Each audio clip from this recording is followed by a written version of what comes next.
From the Gospel of Mark, chapter 9, verses 38 to 42.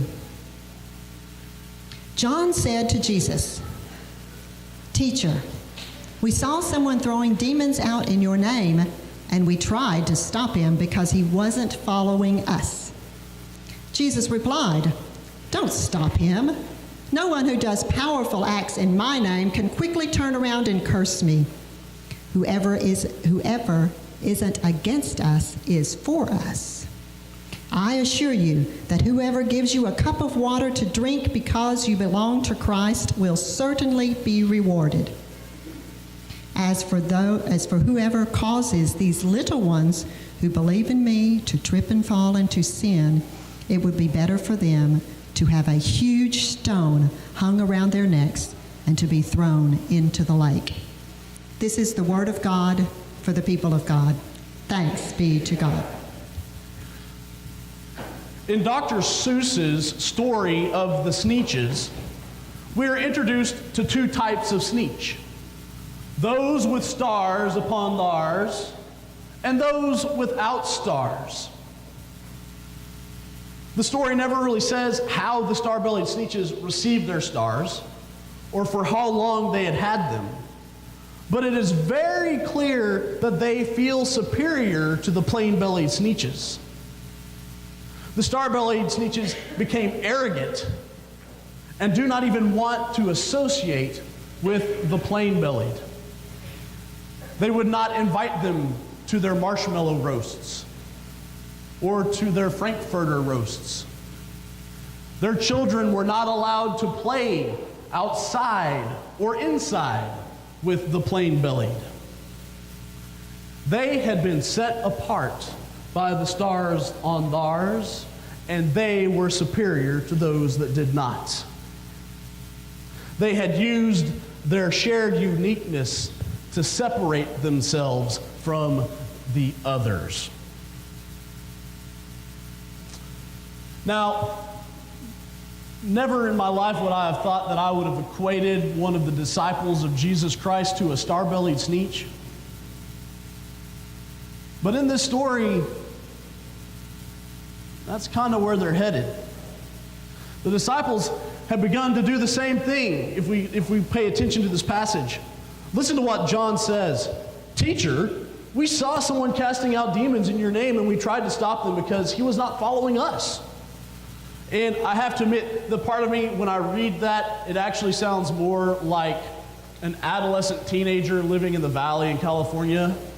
"Teacher, there was this guy, and he was casting out demons in your name, but he wasn't one of us, so we asked him to stop. He's not like us." It feels really adolescent, doesn't it? That this grown man has said, "You're not one of us, stop doing what you're doing." But of course, Jesus responds by saying, "Do not stop him, for the one who does a deed of power in my name will be able soon afterward to not be able soon after to speak evil of me. Whoever is not against us is for us." And the other thing I hear here is Jesus actually losing his mind with the disciples. And he's just not speaking plainly in kind of that holier-than-thou understanding that we have of him, where everything is a quiet monotone. But it's, "Stop! Don't stop him, for no one does a deed of power in my name that will soon be able to be used against me. Whoever is not against us is for us. Why can't you get that through your thick heads?" I added the last part. It's not in the text. But that's kind of how I feel Jesus is going. Because whoever is not against us is for us. And this little phrase has huge implications, and may be the most inclusive statement that Jesus ever directly makes. Jesus does a great job of packing a lot of material into the parables, and then we can have an awesome time unpacking all of that and coming up with our understanding. But this is flat out of Jesus' mouth. There's no backstory. There's no trying to unpack it. It is exactly what he says. Whoever is not against us is for us. I want to put that in contrast to how the author of the Gospel of Matthew does it. These two sayings are often paralleled in Bibles. But in Matthew 12:30, it says, anyone who isn't with me opposes me. And anyone who isn't working with me is actually working against me. Now, in our society today, it's a little bit easier for me to associate with the Matthew quote because it seems to clearly draw a fine line in the sand of saying, if you're going to be with me, cross the line. If you're not, you're over there. As my son would say, you're on the bad team. My son already has this understanding that anyone who isn't on his team or his side is a bad guy. At 5, that's how he is already thinking. Not different, but bad. And regardless of what team he is always on the good team. There is no middle ground in the statement in Matthew. You either adhere strictly to exactly what I tell you. You better believe exactly what I tell you. You better think exactly the way I tell you. You better dress exactly the way I tell you. You must assimilate and be just like us, or you are not one of us and therefore against us and not invited to our marshmallow roast.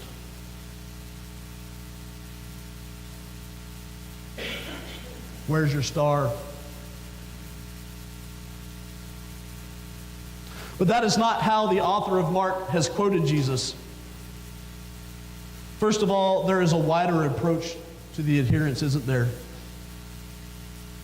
Jesus claims that anyone who does anything in his name is one of his people.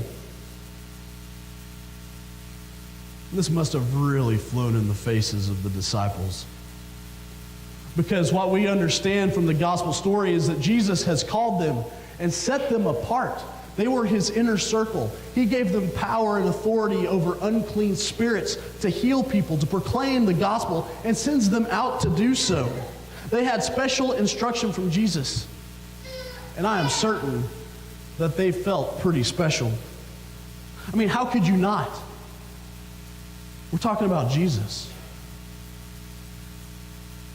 But with that feeling of being special, being pulled apart, being lifted up and set aside,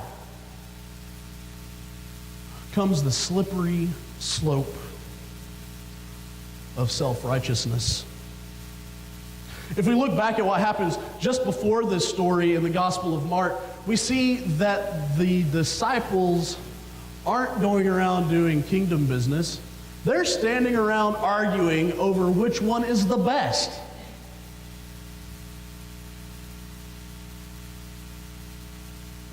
I am better than you. No, I am the best. No, John, I am the best because I am Peter, and Jesus said that he is going to build his house upon me as the cornerstone.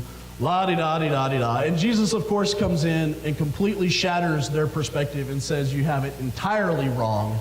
It's not about you. It's about being a servant to all.